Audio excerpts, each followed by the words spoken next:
Alright guys, and some more spoilers here from the Anime Expo. Be sure to hit that like and subscribe button, and let's get right into it.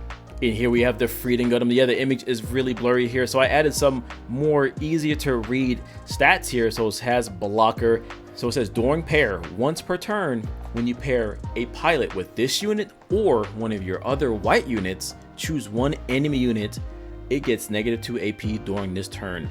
So yes, technically it is turning any of your pilots into like an Akira effect, into an unforeseen incident, like a smaller version of that. But just being able to have more of those effects out is really good for trades. We already know how good Kira is with that ability alone. Seeing more Kira like abilities on anything is quite insane. And obviously putting Kira Yamato on this card, being able to nuke something for -4 is already an issue. And another thing that I'm seeing is Freedom Gundam having 6 in toughness with a blocker is pretty crazy. So this is pretty much going to trade into almost anybody that is already exhausted, and then being able to restand off your Archangels and just Freedom Gundam just being a menace at 6 toughness blocker.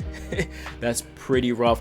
Very few creatures can get over this. You need like a Wing Gundam, or you need like a Death Scythe with a duo. You're gonna need a paired unit in order to contend with this boy, even when he doesn't have extra stats. So with the Kira put on it, guys, he's going up to a 6/7 blocker. What is happening? Freedom Gundam. I love the color scheme of Freedom Gundam. Amazing looking card. Choo Choo's Demi Trainer. I think I said that right. 3-1's also decent. But check this stat out. Attack, draw 1, discard 1 cards. This is one of your generic effects you see in a lot of card games, and they are always good. Every single card game that has an effect that is just like this, attack, draw 1, then discard 1, is insane. I think it's actually a lot better in this particular game because not every card can block. In Magic the Gathering cards with like a 1/1 can block just fine, but in this game not everything can block. So just being able to constantly filter your hand, consistently fill up your graveyard even more, especially if you're playing Academy, which you're going to want those command cards in your graveyard in order to get more and more effects out. And I will say, I haven't been seeing a lot of Academy cards really speak to commands, so you may not even need to worry about doing something like that, because Academy is having a lot of really decent creatures, and I kind of don't want to fill my deck up with a lot of command cards if I don't have to. Rather just have better creatures here. But being able to filter on attack is insane. Having multiples of these cards, yes, it just filters. It doesn't increase your hand, but making your hand better and better and better, and using graveyard effects. This is gonna be one of those effects that like you have to keep in your back of your mind, where if, let's say, if purple releases and it uses more graveyard like effects, you're gonna be putting Demi Trainer Choo Choo version in there. We have the Durka Elfman here. It says when linked, discard 1. If you do, draw a card. That is like the opposite of what Academy does, but it's okay enough. Like, I don't like having to discard a card first in order to draw, because this doesn't say that you may discard a card. So if you put Durka on, guys, you're gonna have to discard that card. And if that was the only card in your hand, I mean, at least you draw 1. So you are forced to discard that card that was in your hand. So be aware of like when you drop this boy. So he is at level 3, which is pretty good. Only costs 1, providing that 1/1. So it's gonna be, he's one of the more faster Zaf cards out there, providing with the extra attack, which is very helpful in Zaf. So if he's gonna give you that +1 attack, he's like, hey, you're gonna go ahead and have to pay for it. So that forced filter there.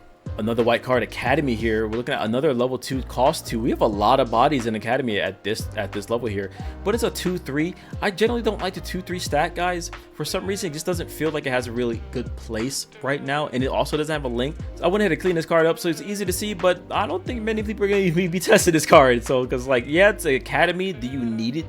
Do you need this? Would you just rather just use a Strike Dagger that actually has building breaking potential? I feel like as of right now, for certain builds, more attack is more beneficial than less. But hey, this maybe survives red a little bit more.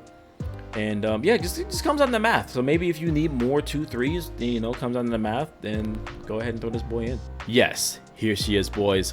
Finally, Marita Cruz is here, providing that +2/+1.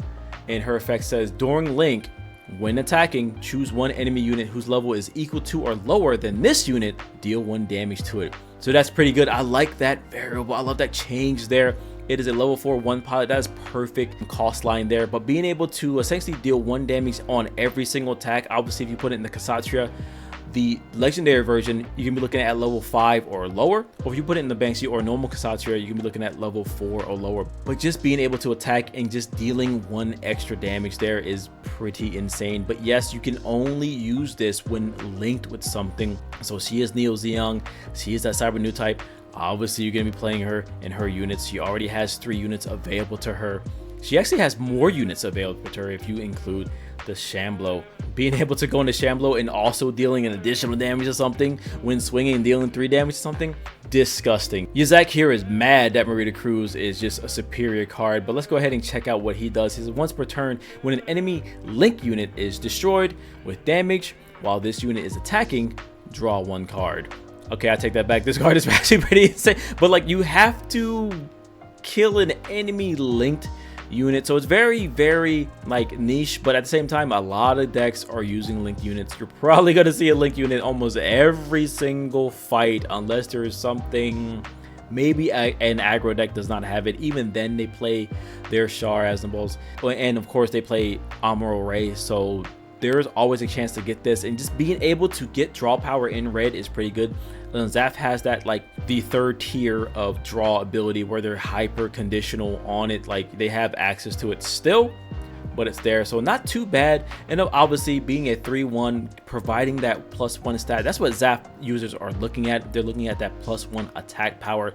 Does it have it? Yes, this guy is usable, and even more so than maybe Durka there, because you're not forced to filter, but you're looking for that, hey, if you had a guy in a bad spot, being able to get first strike and be able to attack to him, get +5 attack, you know, and gaining a card off it, that's pretty good. So every turn he might actually be a runaway threat, guys, especially to some builds that rely heavily on linked pilots. This card is absolutely incredible. Red just got a good command card here, but it is level 3, cost 2, and it says during your main step or action step, choose 1 damaged enemy unit, deal 3 damage to it. Any unit that already has 1 damage to it is just instantly going to die. Almost all of them with no pilot to this card. Battle the Aces, yeah, I think it has like a Zaft image on it, but I think I would throw this in a cyber new type deck. A lot of Xeon cards now do like the pinging of 1 damage, just being able to like set that damage there, and of course deal 3 damage to it, or even turn any of your Demi trainers or your low cost blockers, deal 1 damage to it, bam, here's an additional 3 damage, and it can be done on action step. But the burst effect is a little bit different. It just says they'll deal 2 damage, but being now having multiple cards like this in a deck, would I put more of these or more of the other one, or would I just have 8 burn cards? Okay, we have Sasuke here, the longest name ever, Ellen Saris, enhanced person number 4. Could I put a hashtag there? Providing +2/+1 stats. It says active during the action step once per turn. That's pretty cool, so you can do it during both of the turns here. If an enemy unit with 1 or less AP is in play, this unit recovers 1 HP. Now, this is probably one of those cards where it's like, if you have a lot of minus AP, then it heals. But I guess in a way that like recovering is just another way of saying -1 AP, so you're making someone even weaker and then healing your card. This can be good. Say this is only checking to see if your opponent has 1 in play. It isn't like necessarily means like the one you're fighting against or attacking into or blocking against. It just, if it has it in play, this card is going to constantly keep recovering, constantly be healing. So this card can actually turn into a problem. It really depends on what your opponent is doing. So if you're playing against aggro, start cleaning out the board, start attacking to their guys, you're constantly healing, so your attacker isn't really, you know, leaving the board as some cards would if they're trying to attack into an aggro state board. Now this card is pretty cool looking. So securing the supply line. Main effect, all friendly units that are level 4 or lower recover 2 HP. I think this card really shines here when it is played in a 2v2 format. Yeah, guys, we kind of forget about that format, guys, right? So having your partner, being able to be the support guy for your partner, and maybe let's say both of you are rocking 4 of these in both of your decks, and you're running a pretty much level 4 mid-range build, and maybe you have some level 5 toppers, sure. Being able to give all friendly units, that means your board and their board, just heal all 2 damage is pretty significant. So just think about that, guys. In 2v2, I think that this is where this card shines. Guys, we need to support the 2v2 format. Please ask your locals to start supporting 2v2 formats so we can start getting more of this out there. I know they're doing some 2v2 formats in some tournaments, but it's hard to say that a lot of times those kind of tournaments could kind of just go on the wayside, become like a side event, or like they may not be doing them too much. I'm probably gonna have to get a partner and yeah, so this card is really, really good in 2v2. That's all I really gotta say about that. So keep that in mind when we're looking at some of these cards. If you want to see more cards and my opinions on all these cards here, go ahead and check these videos right here. And if you want to see some other type of mecha content, guys, I have these videos right here. I know life can be hard out there, guys, but keep your head up, keep moving forward, and most importantly, let nothing stop you.